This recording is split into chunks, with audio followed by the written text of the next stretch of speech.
here. This is a place where I spent 2 years of my most interesting time in life. And in a variety of ways, I feel that what I'm doing today is completely inspired by what I did here.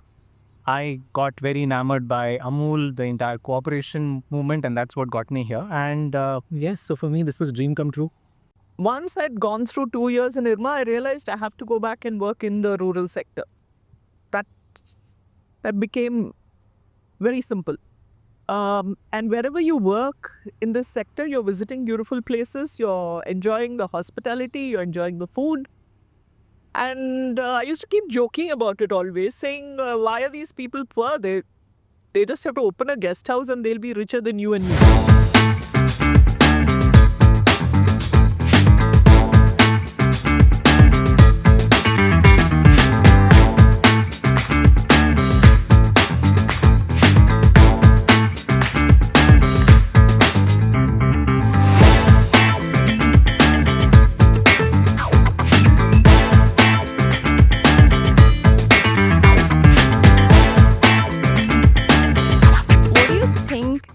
IRMA as an institution stands out from all the other B schools, the choices we have over there? Once I got in, of course, I realized that the edge I get here working with excluded communities, I'm not going to get anywhere else. And I'm really grateful for that push. For me, I wanted to get into IRMA. I had a single focus that I wanted to get here. Don't ask me why, long story. And I was just really excited when I got the call to be here.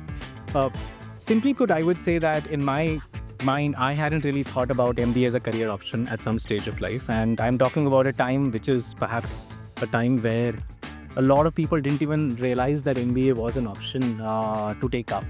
I got very enamored by Amul, the entire cooperation movement, and that's what got me here. And yes, so for me, this was dream come true. So, how did you get into finance exactly? What was the push for, encouraging social inclusion or financial inclusion? Accident. Absolute accident in my case. When I passed out of this campus, I was completely sure that I wanted to spend my time in making sure that kids got good quality education. I basically believe that what set me apart from a lot of kids out there was the fact that I was privileged to get very good quality education. And it was that one single thing which gave me an opportunity to work in any sphere that I wanted to. I had options in front of me. And what I thought was that if there was something that I could do in the area of education, that would be really amazing. So that's really what I wanted to do. I actually joined my first job in the area of education. I was a part of a grant-making body within ICICI Bank. And the idea was to improve quality of education in schools. It surprised a lot of my batchmates. They thought I will go into finance because I was apparently good in finances. So they thought that I would take up microfinance or something. And I was in a bank. At some point of time, I think my boss also felt that this guy might be good in financial services. So he asked me to take a little bit of a part charge of looking at also financial services. And before I realized, I was doing that all my time, and it just consumed all of me. And it's been 20 years I've been just doing this.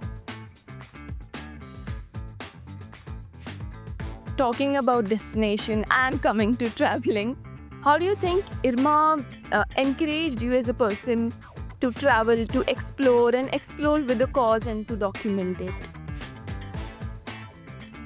Once I'd gone through 2 years in IRMA, I realized I have to go back and work in the rural sector. That became very simple. And wherever you work in this sector, you're visiting beautiful places, you're enjoying the hospitality, you're enjoying the food. And I used to keep joking about it always, saying, why are these people poor? They just have to open a guest house and they'll be richer than you and me. So it was in Kutch. When I was working there, the Ministry of Tourism and UNDP started a project, and I said, okay, and got onto the bandwagon. So I went around before I got there, but I still believe responsible community tourism is an option for many villages. And I'm waiting for someone else to pick up the idea and take it off. When we talk of moving ahead with the cause that is social to a very large extent. How would you describe that feeling in one word?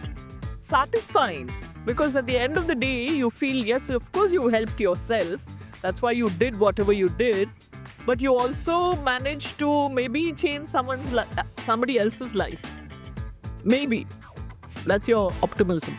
It's just in everything that I've done, I haven't really thought that I'm doing something which is with a specific focus of working to improve the society, the social structure. I've always tried to build it as a business. I've always said that everybody in this country, we're a large country, we're a country of 1 billion plus people, and that if we treated everybody as a customer, we could actually get the most out of it. So in my mind, I really haven't even thought about this as a social venture. I've always thought about it as a venture that you need to run, and if you were to treat this client as an equal, you can actually get the best possible outcome.